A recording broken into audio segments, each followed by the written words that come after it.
I'm unemployed. I'm fresh out of uni. I don't know what I'm doing with my life. Had a YouTube channel forever. Unfortunately, I got bullied into stopping, so I didn't become an Anastasia Kingsnorth. I've always overshared. I'm such an oversharer. You've got to take what you can and put it to good use. Before I lose you, let me explain. We are going to be talking about the worst time of my life, and I'm not being a drama queen. We're talking about my uni experience. And for one stage I did want to be a counsellor, however that ship has sailed. Uni isn't going to be the best time of your life. A blur of alcohol, boys, friends, clubs. That didn't happen. I was expecting my university experience to be a TikTok cap cut. That's a mouthful, a TikTok cap cut. I'm going to choose the furthest uni I can go to. It's going to be hours away. I'm never going to be able to come home, and I'm going to love it. I never felt like I was 100% fully seen. How do I word this? I was 17 when I chose that university. I'm now 20. I'm a 21-year-old woman. People will use that to their advantage. Take what you see on social media as a pinch of salt. That's not what uni looks like. I could do a compilation of the 6 times I went out and make uni seem like the time of my life. But who would I be kidding? It would be myself, because everybody knows that I've overshared on the internet already, saying how much I disliked it. I've just realised as I've started this that this is my bad side, so I'm going to try and stay as central to the camera as I can. So who am I? I'm unemployed. I'm fresh out of uni. I don't know what I'm doing with my life. I'm chronically and mentally ill. That should be like my Bumble bio. I'm Erin.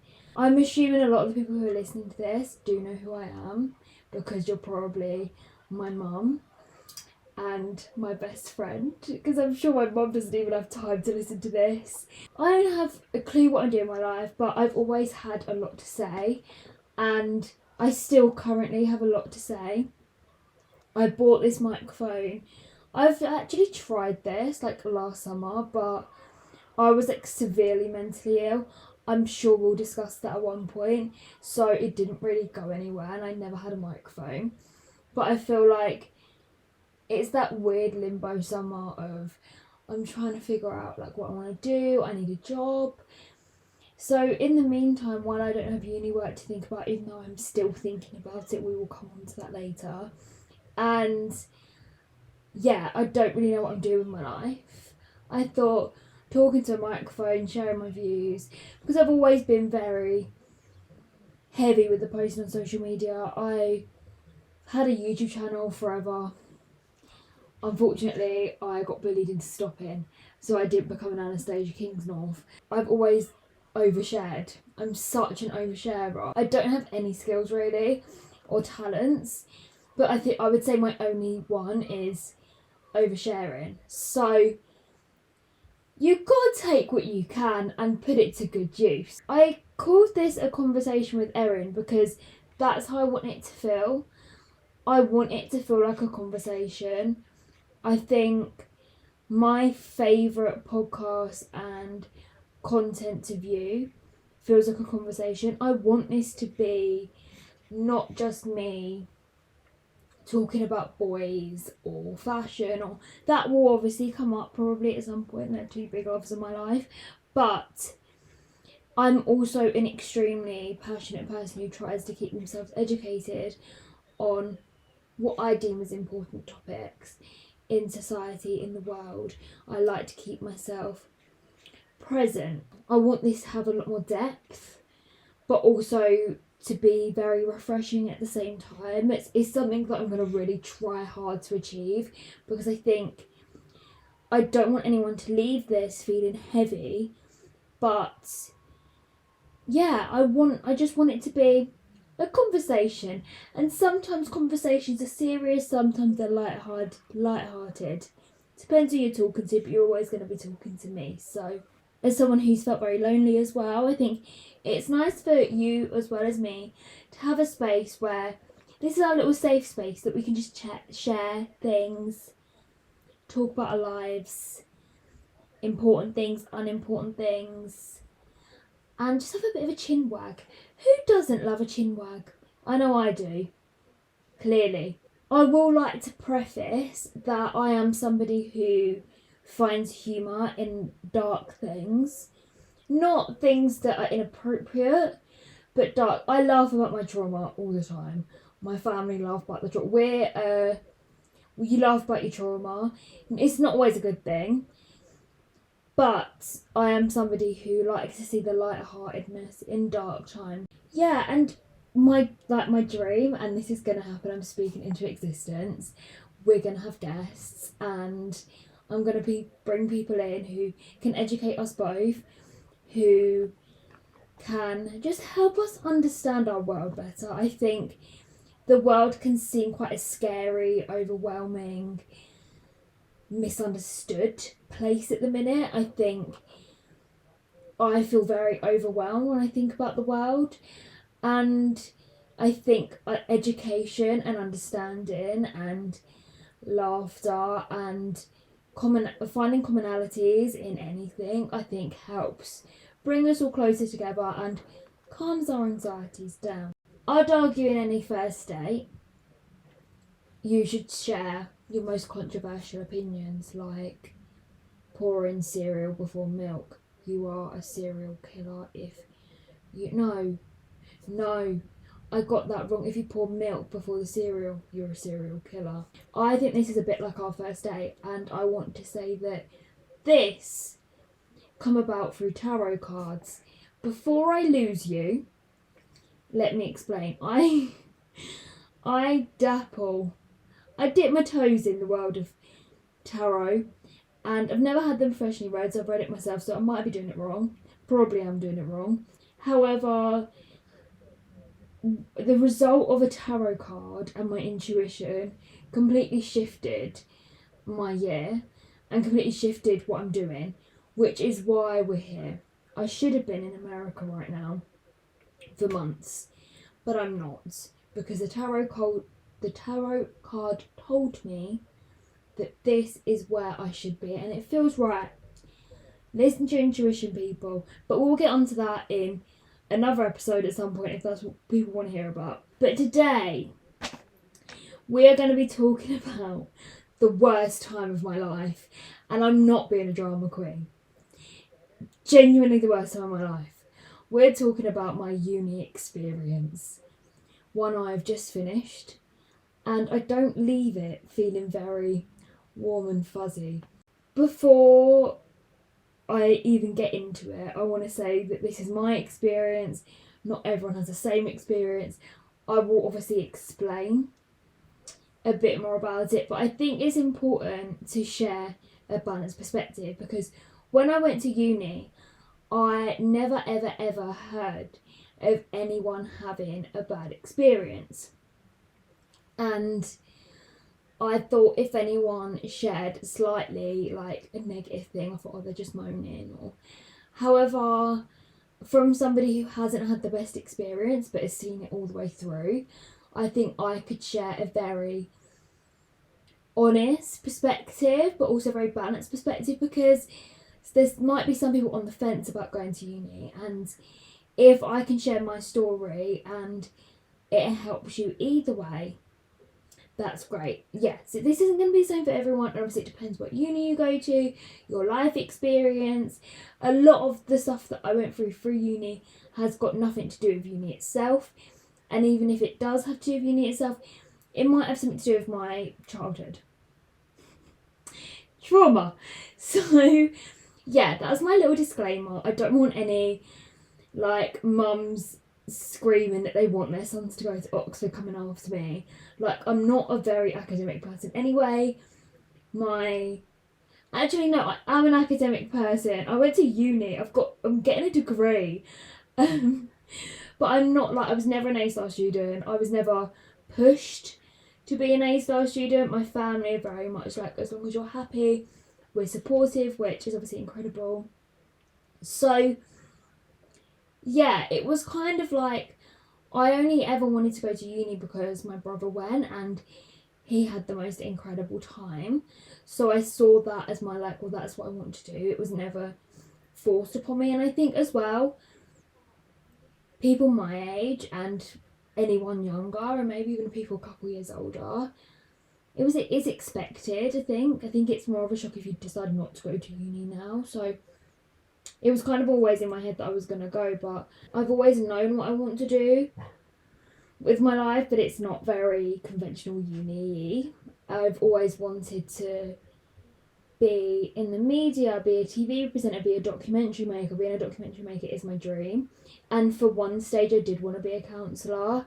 However, that ship has sailed, which we will get onto. This episode is basically about uni isn't going to be the best time of your life for a lot of people. And if it is, that's incredible. But also, it's not the end of the world if it's not. And you can go to uni and drop out, and that's okay. Or you can go to uni, see it out, and leave it and think, I can take things from that, but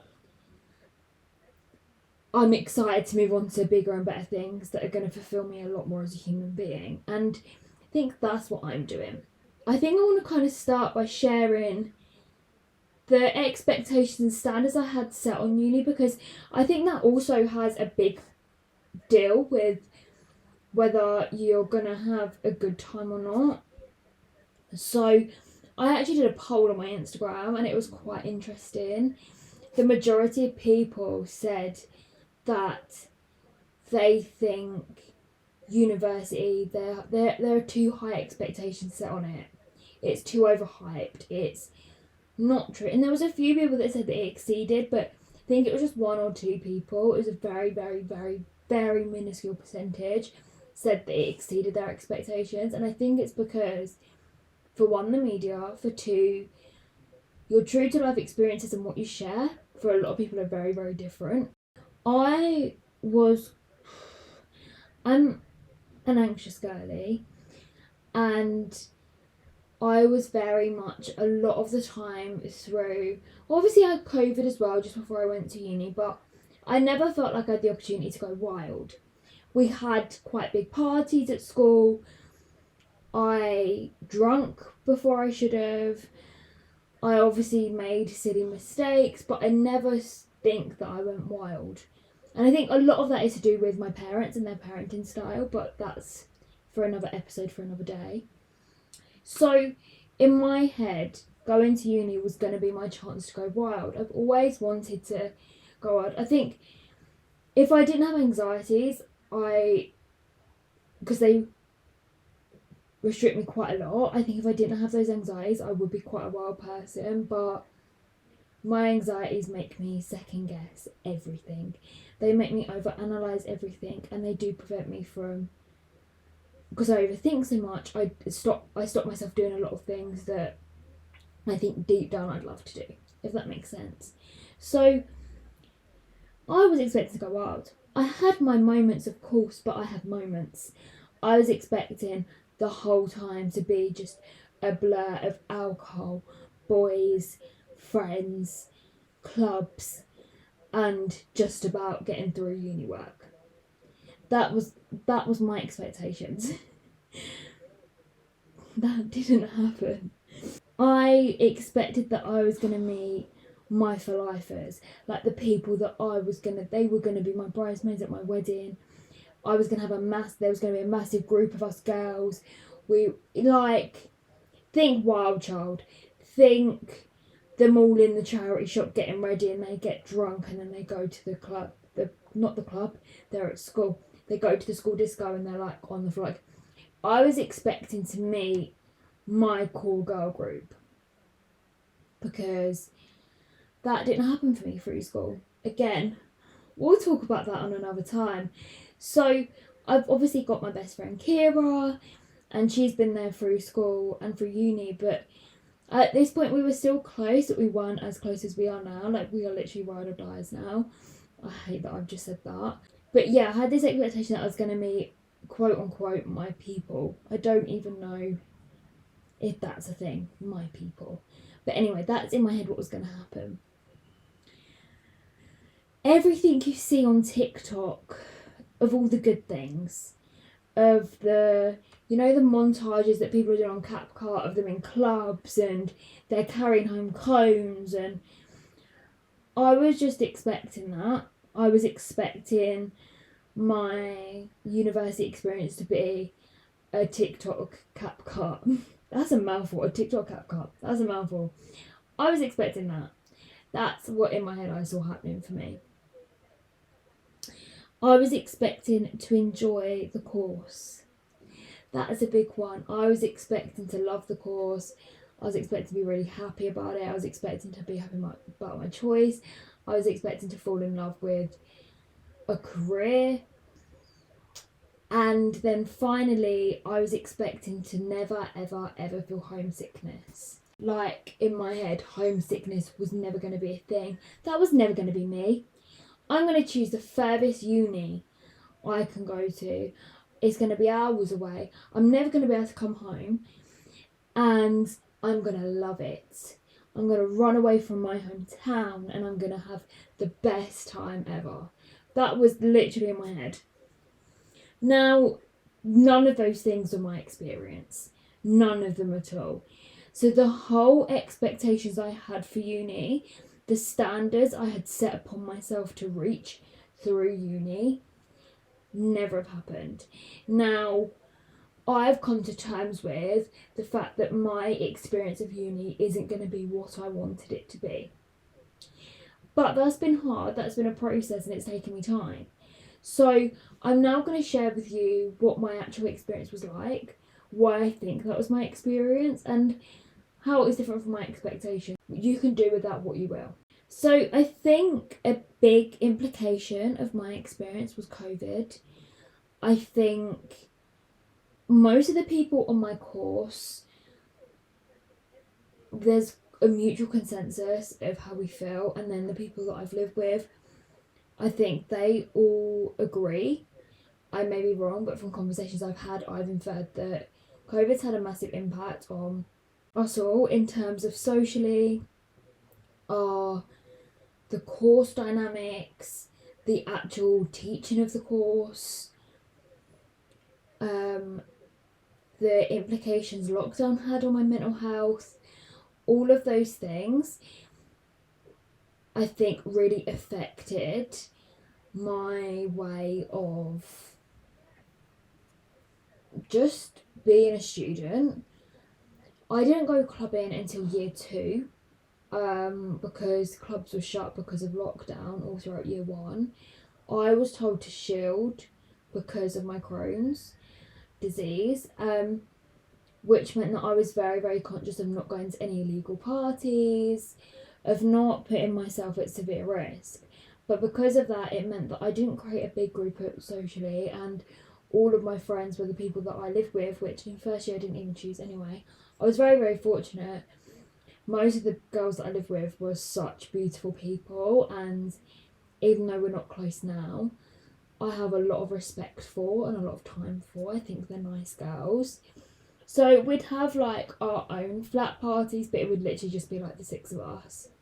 There was no in-person teaching. We went in once a week for skills practice, which is practicing therapy skills. And you're in the same groups, but you weren't allowed to really mix other than that. So there were so many strict rules in place. I don't think I ever got into the habit of being a student. I didn't have a freshers week. I didn't get used to going out all the time. So it wasn't part of my mentality. Like, my mentality was getting into bed at 9 with a tea or a coffee and binging Netflix. Like, that's what my university experience looked like. And every now and then we'd have drinks in the flat and get very, very, very drunk. Like, we'd binge drink. But it wasn't like a constant cycle of going out because we couldn't. I didn't get to meet a lot of people. I think normally a freshers week you meet loads and loads of people and you go to all these events and everyone's in the same boat. So you're all alone, you all don't really know anyone, so you're kind of just like, yeah, friends, let's make friends. And obviously I didn't get that exposure to as many people, so I probably didn't. There might have been somebody who lived 2 floors down from me in first year, who was literally like my twin flame. But because I never got to meet them because there wasn't that opportunity, I don't know the word for it, but it just, I never got that experience. So you kind of, I made, and this is going to sound terrible, I made do with what I had. And I don't mean that as harsh as that sounds, because I'm very, very grateful with the friends that I made and the memories that I made with them, because like I said, they're all beautiful people, and I don't know what I would have done if they weren't good human beings. But there wasn't that opportunity to broaden my horizons, to meet even more people and introduce even more people to each other. So, to be honest, the first 2 months of uni, I loved it. I was having such a good time. And then it was the winter lockdown. I come home in the November, and I didn't go back till the April the next year. And that lockdown was hard. I really struggled mentally. Like, my mental health really, really dipped. I would say this trigger warning. I'm going to speak about some mental health specifically. This is when I would say my eating disorder started to rear its head. I think it wasn't an eating disorder at that point. It was probably disordered eating, but it's when patterns could be visible. And I think my mum has said that's when she started noticing things that I was doing that were concerning. However, just before we went home for the second lockdown, I met Liv and Lauren. Now, I love these girls with my whole soul. We met them in a lift, me and Meg. I'm really hoping they don't mind their names being mentioned. I'm sure they won't. We met them in the lift and hit it off because I had a Harry Styles tote bag, I think. No, Liv had a Harry Styles tote bag and I commented on it, and then they commented on my outfit, and then we found each other on Instagram, and then we just become friends. And they were in a similar position to me and Meg at the time. We didn't have anyone to live with for second year. So from meeting these girls once, we were like, right, we're going to live together next year. So that's how I met my second year housemates, and I still live with Liv and Meg in third year. What I've kind of worked through with therapy and realised is that I associate York now with a lot of trauma and a really, really dark time in my life. And that didn't help homesickness.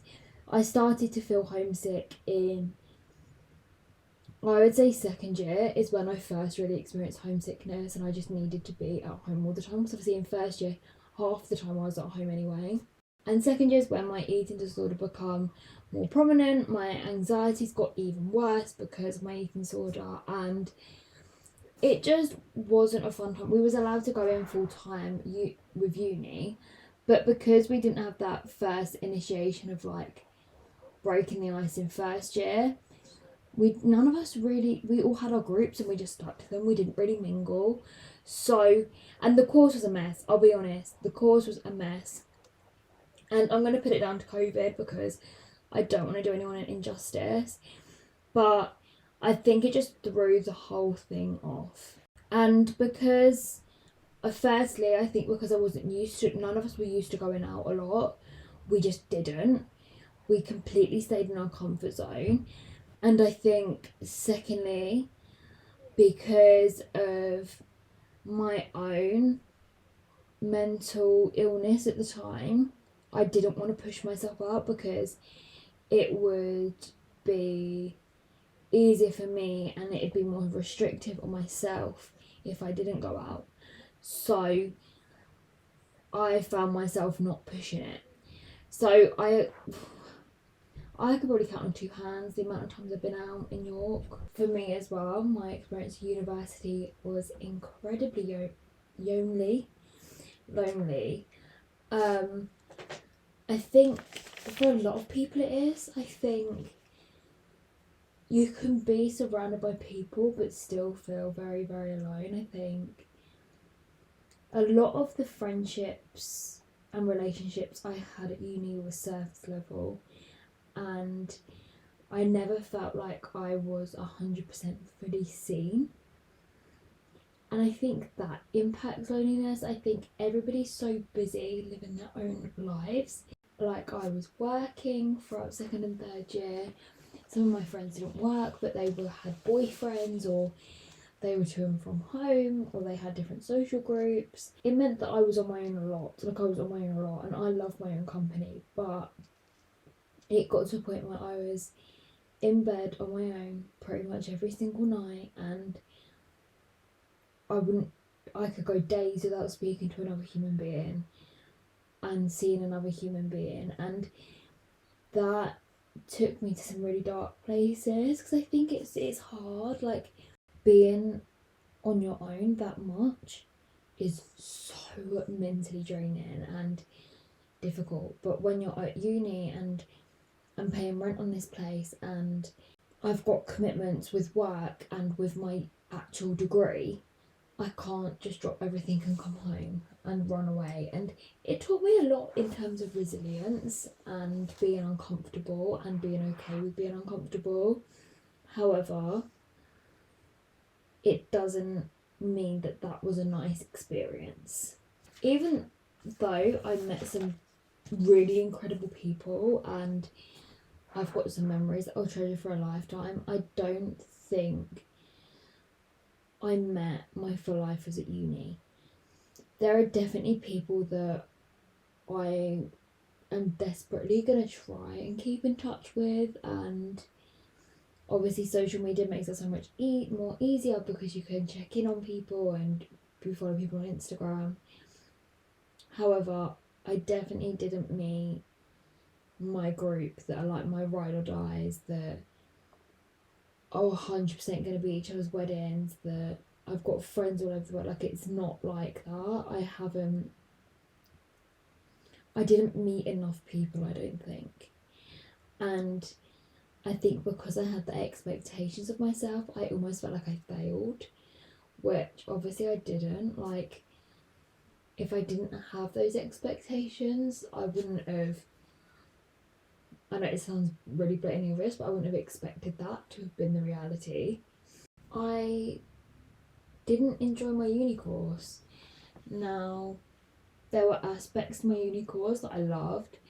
I think how do I word this? The premise of the course, what the course is about, is something that I'm still extremely interested in, that I love. However, I think, for one, I changed a lot as a person from the open day walking around the uni to the day I handed in my last assignment a couple of weeks ago. I'm a completely different human being, so I want different things out of life. I think differently, I believe differently, and some of that has changed because of the course and because of what I've learned.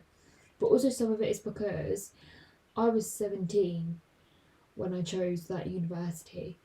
I'm now 20, I'm a 21-year-old woman. So there's a lot of growth that happened in that time. And also there was a lot of changes made to the course which we didn't necessarily apply for. We didn't apply for what was changed, and it wasn't changed in a positive way, I would suggest, from my opinion.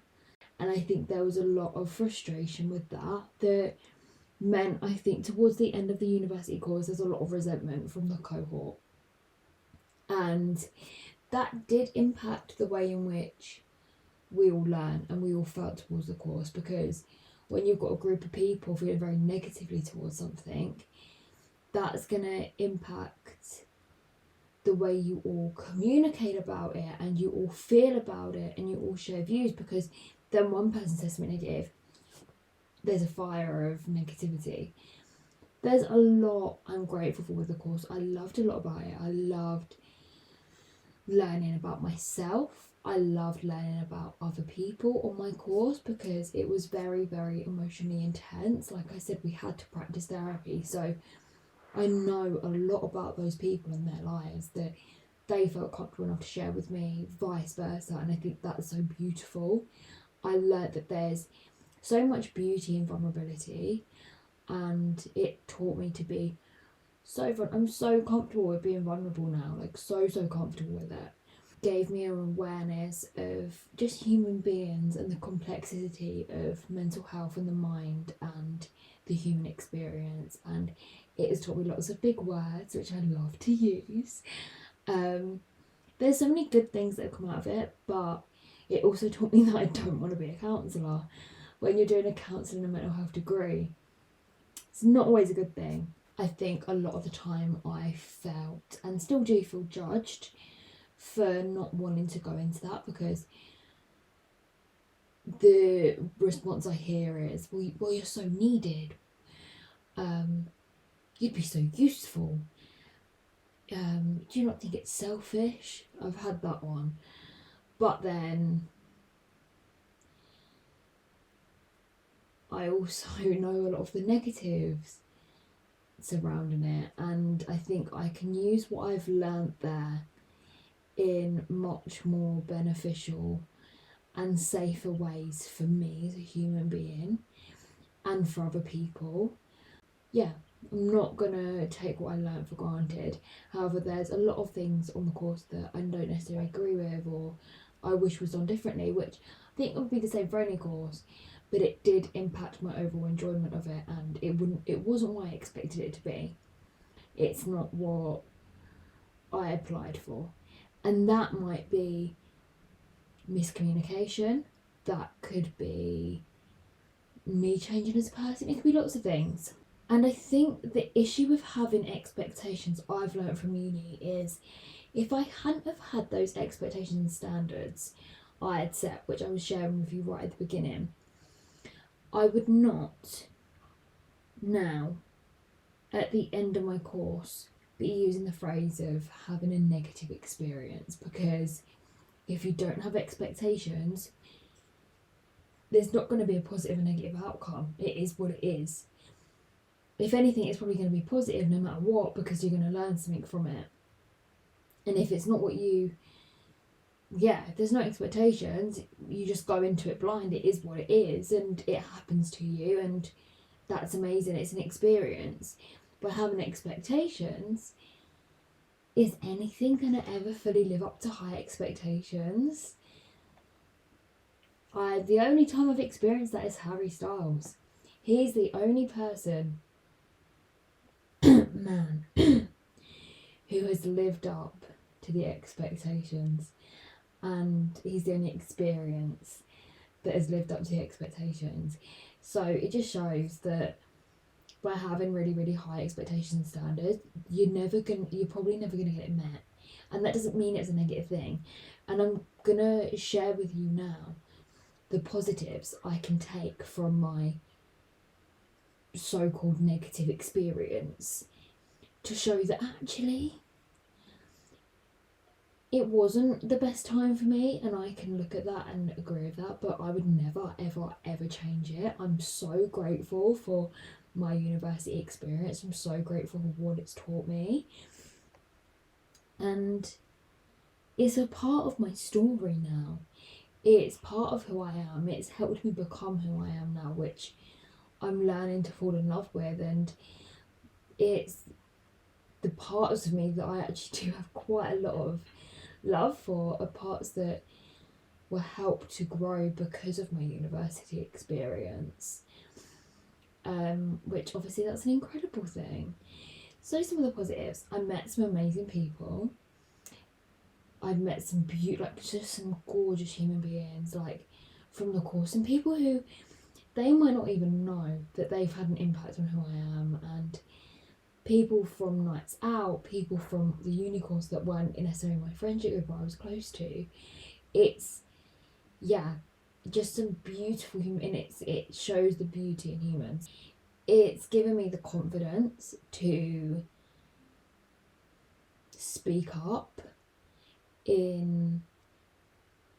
for what I believe in, what I think is right. It's given me the confidence to speak up against older people, because obviously on your course there's younger, there's older, there's all sorts of different people on university courses, and just because somebody is older than you doesn't mean they're more experienced or they know more.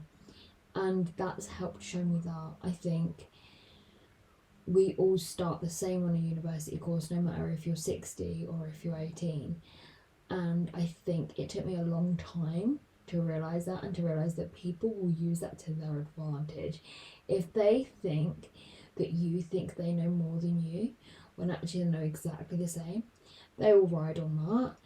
And I think by just treating everybody equally, including yourself, there's so much weight in that, and that there's so much power in that, and not in a negative way, not in a power as in manipulation, or it's just so much strength in that. And I think it's taught me that, because obviously you never really have that experience before, unless working, but then even then it's a bit iffy.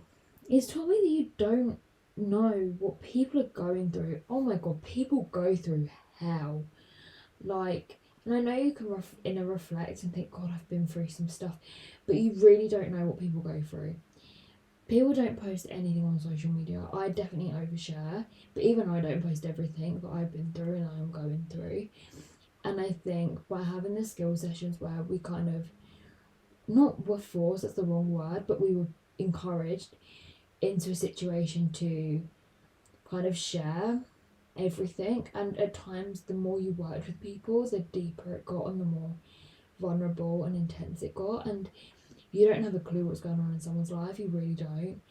And I think that I'm so glad that I know the true weight of that. And I think it's hard to know how true that statement is. But yeah, it's so true. So it's given me a lot more respect for just people in general, and a lot more empathy. I think I've always been a very naturally empathetic person. It's kind of just the core to who I am, in a sense. But it's given me a different sort of empathy. I can see two sides in pretty much everything now. And that's a strength and a weakness. But yeah, I definitely am able to take a step back and not just take a situation for face value. I literally never do that anymore, pretty much. It's something I like about myself. There's so many skills that uni teaches you, like living alone, away from home, cooking, cleaning, self-care, respecting other people's space. When you're living in a house with loads of other people, there's one kitchen. I've been quite fortunate. There's never been a bathroom issue, because in my first year place I had an ensuite, and in my second and third year place it was the same house. We had 3 bathrooms among 6 of us, so it was grand. But there's you've got to respect each other. You've got to learn. We don't have to, but obviously it's important to have that. And cleaning like public areas, but not being stubborn and going, do you know what, I don't want to live in a pigsty, this isn't my mess, but I'm going to clean it anyway. It's things like that. It creates a lot of maturity, and I now feel like I could live on my own and be okay. I'd know what to do ish. In terms of bills and stuff, I would need my mum's help, but in terms of the bigger thing with cleaning, cooking, washing, all of that, I'll be down. I know what I'm doing. I hope. Managing money. It's I've always been good with money, but it's really taught me how to properly manage money. Yeah, it's taught me so much. And you know what? It's given, it brought a lot of issues to the surface, which I think would have surfaced at some point anyway. Obviously, I'm very fortunate that I've been able to have therapy. Because it's private. But I'm so grateful that my volcano erupted before now, because it happened when I didn't have too much responsibility. I had the support of my mum and dad. I didn't have anyone dependent on me. Obviously I still worked and stuff during that time, but if I needed to just stop, I could. It gave me... I'm now a 21-year-old who knows so much about themselves. I'm very, very self-aware. It means that I carry a lot of baggage. Of course, everybody carries baggage, but I feel that I know for a fact that I would never bring a child now into the world with my own trauma. Like, I'm still working through my trauma, but it didn't impact anybody when it exploded. Whereas if I was a mum, or I was a girlfriend, or a wife, or a homeowner, or even a pet owner, if I was any of those things, someone else would have been implicated. And yes, my parents been implicated, and I'm forever sorry to them, and I will feel forever guilty for some of the stuff that they've had to see. But no, guilty is not the right word. But obviously it's not a nice feeling to know that they've had to see and be put through things because of my mental ill health. However, I'd rather it be my mum and dad than my child. Do you know what I'm trying to say? I hope you do. But yeah, so even I'm grateful for that, because I now know what I want from life.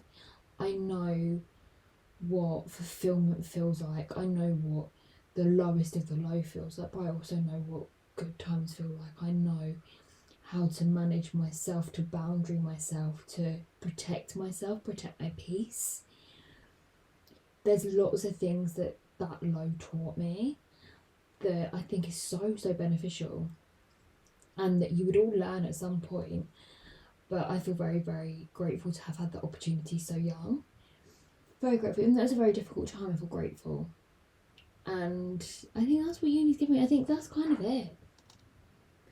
I just don't want anybody to put too much pressure on uni or themselves. And if you're hating uni, that's fine.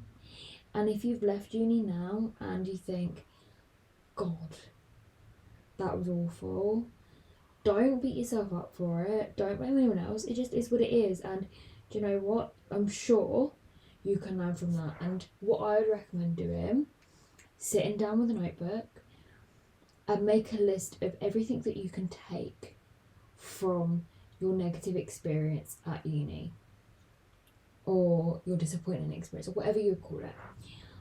I just write a list of everything positive that you can take from that. And if you can't take at least one thing positive, then I'm so sorry that was your experience. Like, my heart genuinely breaks for you. But I really hope that you can at least find one thing, even if it's learning a new skill, or a new word, or meeting a new person, or experiencing living on your own, or experiencing a new city. Like, I love York. I don't like to live there because of the flashbacks it gives me. It doesn't affect my mental health well. However, York was such a beautiful city, and I love the north. I love northern people. Yeah, I love it. And I would have never had that experience of living up north with northern people, because I'm a southern girl. I'm used to London, very stiff upper lip, don't really talk to anyone, keep your head down. If you make eye contact, you will get a death stare. But I'm used to that, so it was nice to like be around friendly people. Sorry, Londoners. If you're struggling, try and make a list of like maybe some of the positive things that you can take from it. And like I said, if you can't take anything positive, I'm so genuinely so sorry. And if you had a great experience at uni, you need to feel so lucky, because I think that it's not a rarity, but I do think that you're very lucky to have had that. And yeah, I think take what you see on social media as a pinch of salt. That's not what uni looks like. I could do a compilation of the 6 times I went out and make uni seem like the time of my life. But who would I be kidding? It would be myself, because everybody knows that I've overshared on the internet already, saying how much I disliked it. You share your best bits on social media, and obviously I had some amazing times. I've got some beautiful memories from uni, but in general, looking back, it wasn't the most positive, fulfilling experience that I thought it was going to be. However, it's pushed me to here. Would I be here right now with you beautiful people? How lucky are you? that uni was such a shit show for me, because who knows, you may never have heard my voice. My throat is really, I don't know if you can hear it, my throat is so dry right now and so sore, and I'm really hoping this has been recording, but I have a feeling it hasn't been. We will see. We will see. If the audio changes halfway through, you know it's because it's gone back to camera quality, because my mic hadn't been recording. But that is it for today's topic of why university doesn't need to be the best time of your life, because it definitely wasn't mine. I hope it wasn't mine. Oh my god, could you imagine if that was the best time of my life? My life is going to be dark if that's the case. God, pray for me. So now I want to end by sharing 3 things that I am grateful for today. And one of those things is I'm grateful that I actually got a chance to record this. I am grateful that I've got quite a lot of exciting things coming up in my summer. And I am grateful that I can still feel the new moon energy from last night. So I feel in a really happy, positive space today. And one hope for the future. I hope that